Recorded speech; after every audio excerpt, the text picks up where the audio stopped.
Una vez que ya hemos visto los problemas que conlleva exponer detalles internos de la implementación de un determinado tipo de datos al exterior, ahora vamos a ver las soluciones, que son los tipos abstractos de datos.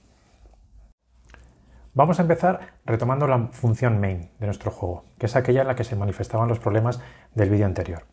¿Vale? Si recordamos, teníamos un tipo de datos que se llamaba conjunto char, que inicialmente tenía dos campos, numchars y elementos, y que en un momento más tarde pues reemplazamos esos campos por un único array de booleanos. Ese cambio ha provocado que la función main pues produjese estos errores de compilación que aparecen por aquí. Entonces, ¿cuál ha sido nuestro error? Nuestro error ha sido mezclar en la lógica del juego detalles relativos a la implementación del tipo de datos conjunto char.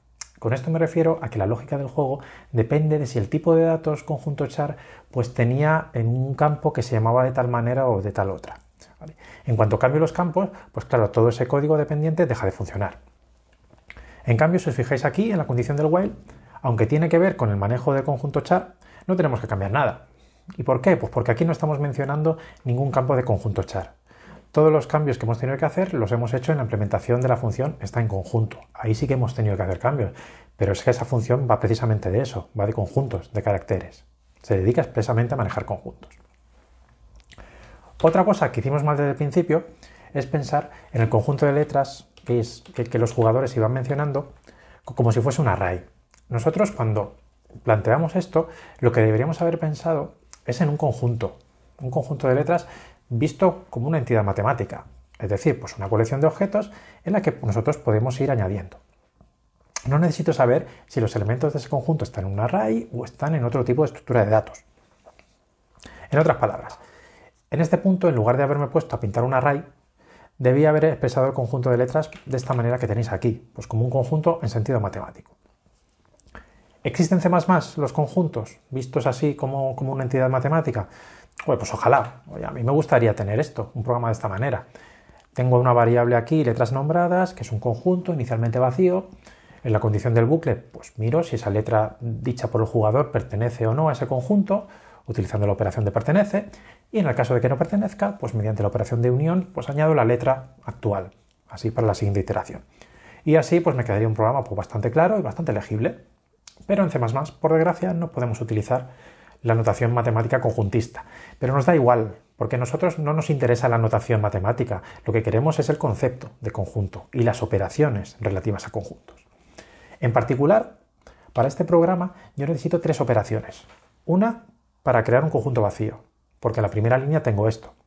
Otra para saber si una letra pertenece o no a un conjunto, porque lo necesito en la condición del while.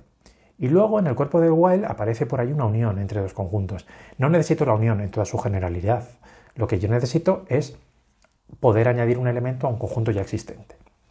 Entonces, por tanto, tengo por un lado la noción mental de un conjunto. Por otro lado, tengo un conjunto de operaciones. Pues estos dos son los ingredientes de lo que llamamos un tipo abstracto de datos. Aquí tenemos la definición. Un tipo abstracto de datos es un modelo conceptual. No necesariamente tiene que ser una entidad matemática, pero sí tiene que ser algo, o debería ser algo, con lo que nos sintamos cómodos razonando, y preferiblemente de manera formal.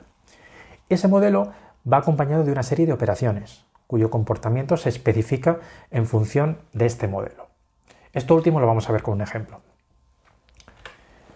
El tipo de datos que hemos visto hasta ahora es conjunto char, y queremos que ese tipo de datos represente conjuntos de letras mayúsculas, vistos como una entidad matemática.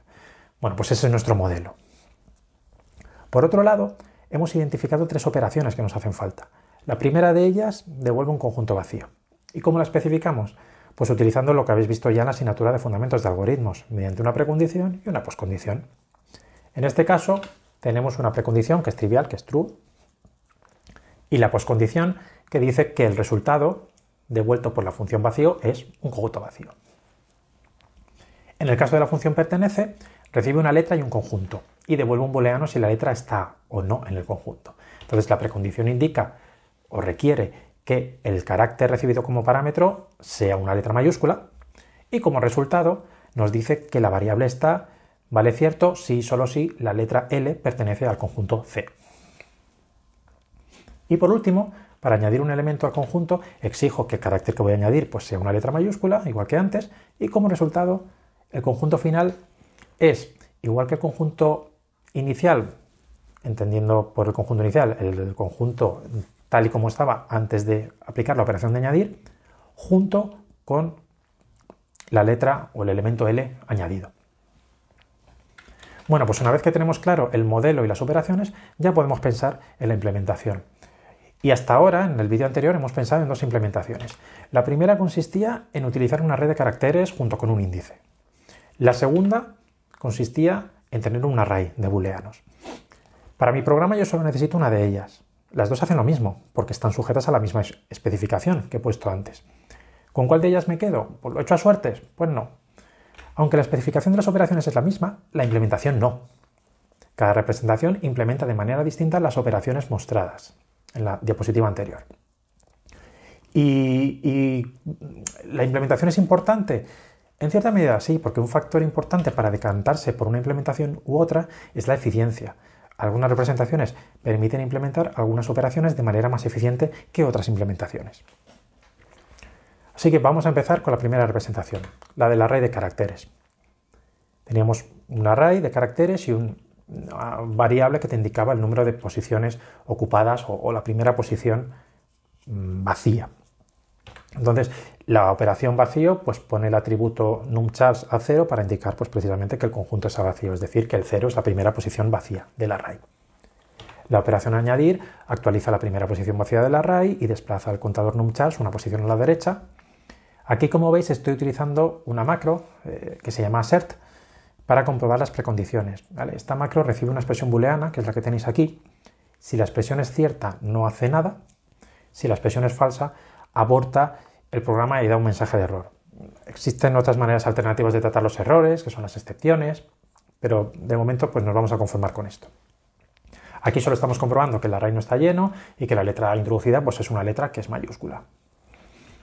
Por último está la operación pertenece, para saber si una letra está en un conjunto, pues que es exactamente igual a la que hemos visto en el vídeo anterior. Vamos a pasar al coste de las operaciones. La primera operación, la operación del conjunto vacío. Ahí tenemos una asignación, entonces esto tiene coste constante. En la segunda, pues bueno, tenemos varias comprobaciones sencillas, dos asignaciones, también tiene coste constante. En la última tenemos un bucle. ¿Cuántas iteraciones hace ese bucle? Pues en el caso peor, la variable i empieza valiendo 0 y pasa a valer conjunto.numchars, que es en el caso en el cual el elemento que se está buscando no se encuentra dentro del vector. Es decir, el número de iteraciones es lineal con respecto al número de letras actualmente contenidas dentro del conjunto, ¿vale? Es decir, del orden de n, donde n es precisamente pues, conjunto numchars, o el número de caracteres del conjunto. Con la segunda representación, ¿vale? Yo tenía un array de booleanos, la primera posición correspondía a la letra A, la segunda a la letra B, etcétera, y así con la última hasta la Z. Aquí la inicialización de un conjunto vacío pues me requiere poner todas las posiciones a false. La función de añadir recibe una letra, recibe un conjunto y no hace más que poner la posición correspondiente a esa letra a true. Y la función pertenece pues es igual a la del vídeo anterior. Entonces, con respecto a los costes en el tiempo, el conjunto vacío me requiere inicializar todas las posiciones a false, ¿vale? Esto tiene un coste lineal con respecto a maxchars. Añadir pues solo hace una asignación, así que esto tiene coste constante, y comprobar si un elemento está o no, pues básicamente estoy accediendo a una posición determinada de un array que también tiene coste constante. Entonces, volviendo a nuestro programa ideal, o a nuestro lenguaje ideal, el que manejaba conjuntos directamente, pues bueno, vemos que no podemos tener directamente la notación para manejar la notación matemática para manejar conjuntos, pero tenemos esta otra cosa que se acerca bastante. Por un lado, es más o menos igual de claro, y lo que es más importante, aquí ya no se está mencionando explícitamente ninguno de los campos del tipo conjunto char. Entonces, ¿qué hemos ganado con todo esto? ¿Qué hemos ganado con este diseño? Pues en primer lugar, a simplificar el desarrollo. Es decir, a la hora de hacer la función main, yo no necesito saber si conjunto char está implementado como un array o como cualquier otro tipo de estructura de datos. Para mí, yo cuando pienso en un conjunto char, pienso como un conjunto de los de las matemáticas. En segundo lugar, la reutilización. Yo puedo mover todas las operaciones de conjunto char a un módulo y reutilizar ese módulo desde otro sitio. Y por último lugar, nuestra función main ya es independiente de la implementación de conjunto char. Es decir, que si en un futuro yo quiero tocar la representación interna del conjunto char, quitando atributos, añadiendo campos, pues podemos hacerlo. Y la función main en principio no se vería afectada, siempre que se respetase la especificación de las operaciones. Entonces, hemos ganado mucho. Aún así, hay cosas que se pueden mejorar. Imaginaos si una persona se las ingenia para conocer la representación interna de nuestro conjunto char y hacer uso de ellas, ¿no? Aquí vemos que está accediendo al atributo numchars.